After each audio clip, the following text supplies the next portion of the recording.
Kuna baadhi ya watu nimewasikia wanasema kwamba kuna klabu ni kubwa kuliko mamlaka, lakini hicho kitu mimi naona sio cha kweli, kwa sababu ukiangalia matakwa ya Yanga ilikuwa yanaonekana kama hayana msingi, lakini walikuwa na pointi za kushika sehemu mbaya.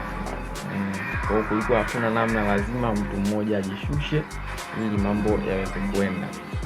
Kwa hiyo hatimaye ndo matakwa yao yamefanikiwa kwa kiasi kikubwa, na wakasema movements zao zimefanikiwa. Na ukiangalia huu mwenendo mzima wa hii kesi, Simba walikuwa kama wako yani ndio wanufaika wakubwa wa hili jambo. Yani endapo maamuzi yote yatachukuliwa, Simba angekuwa ni mnufaika. Endapo bodi ya ligi ingeshinda hii kesi kwamba Yanga ingeonekana hana hoja yoyote, basi Simba moja kwa moja ingenufaika na hili jambo. Lakini Yanga kwa kushikilia msimamo wake ni ambao nafikiri umeleta matumaini makubwa sana na matunda makubwa sana kwenye soka la Tanzania, kwa sababu hata kama ndio klabu ina makosa, lakini pia nyinyi mna makosa pia, mshaelewa. Kama kuwajibika, tuwajibike wote. Kwa hiyo tarehe 13 moja kati ya watu ambao walitakiwa kujiuzuru ni katibu mkuu wa bodi ya ligi wa nini anaitwa Kidao.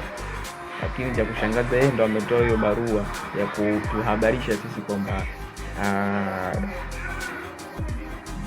kuna watu wawili, mmoja amejiuzuru, mmoja amesimamishwa kazi. Maana huko kusimamishwa tuseme ni kufukuzwa tu. Sidhani kama anaweza karudishwa tena kwenye sakata kama hili, kwenye kashfa kama hii. Watu wengi wamezungumza, anasema kwamba watu hawa wawili wamechangia kwa kiasi kikubwa sana kuivuruga hii ligi ya Tanzania. Na ndio maana Yanga akasema hawa watu wahitaji na vitu vingine viendelee, yani waondoke madarakani. Kwa hiyo kuna huyu anaitwa Almasi Kasongo ambaye ni CEO wa bodi ya ligi. Huyu yeye amefutwa, yani amerambwa, wenyewe wanasema amerambwa. Alafu kuna mwenyekiti wa bodi ya ligi Steven Mguto, naye ramba sukuma ndani. Na hii mimi naona ni aibu kwa Rais Karia, kwa sababu ukiangalia vitu vinavyofanyika ni kama alikuwa anaviona, alikuwa anaona hayo makosa, au tuseme labda amewaambia wajiuzuru, na wengine amewafukuza kazi kwa ajili ya kutimiza matakwa tu ya klabu ya Yanga ili mambo yaende. Yaani hapo lazima tu kuna mmoja inabidi ajishushe ili kuona kwa maslahi mapana. Kwani kujiuzuru vitu gani bwana? Ili mambo yaende. Sisi nataka mtu ajiuzuru, kashajiuzuru, chezeni, nimeshakubali kucheza. Mbona mambo yanaenda? Kwa hiyo lakini wangeendelea kubishana namna ile, ingekuwa mambo mengine sasa hivi. Kwa hiyo mimi niwapongeze tu Yanga kwa kile walichofanya kwa ule msimamo. Simba ndio wanaonekana kama wapo au hawapo, kwa sababu wenyewe walisema hawatambui tena mchezo mwingine wa tarehe 10 zaidi ya tarehe 15 ambayo imepangwa, yani siku ya kesho. Sasa nguvu ya Simba ni ndogo kwenye hili. Kwa hiyo hii vita tayari nafikiri imeshafikia tamati. Kama kuna vita baridi itakuwa inaendelea mdogo, tutakuwa tunaona matamko mbalimbali na adhabu mbalimbali ambazo zitatolewa kwa baadhi ya viongozi wa Yanga, kwa sababu wengine wametumia lugha ambazo sio nzuri. Kina Haji Manara au nasikia wameitwa, kina Alikamu wameitwa. Kwa hiyo wataenda kuyasolve huko na mambo mengine yaendelee. Tarehe 15 kitapigwa na mtu atarambwa.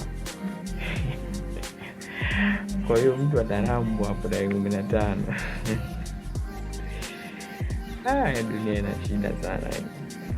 Yaani hii Tanzania ni kama huko dunia nyingine. Yaani huko duniani ndo duniani tuseme hapo.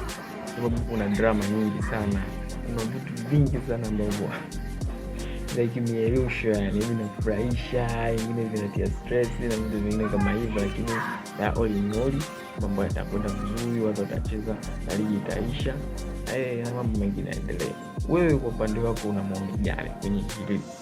Nitaleta taswira gani hapo mbeleni hiyo bodi ambayo itakwenda kuundwa? Sababu mwenyekiti mwenyewe amejiuzuru, ina maana watendaji wake nao pia wako hatarini. Kuna huyo CEO, kuna katibu mkuu pia alitakiwa kujiuzuru. Rais Karia sijasikia akitaja sehemu, lakini watu wengi wanasema pia naye ajiuzuru vile vile kupisha ili sakata liendelee vizuri. Wewe kwa upande wako una maoni gani kwenye hili?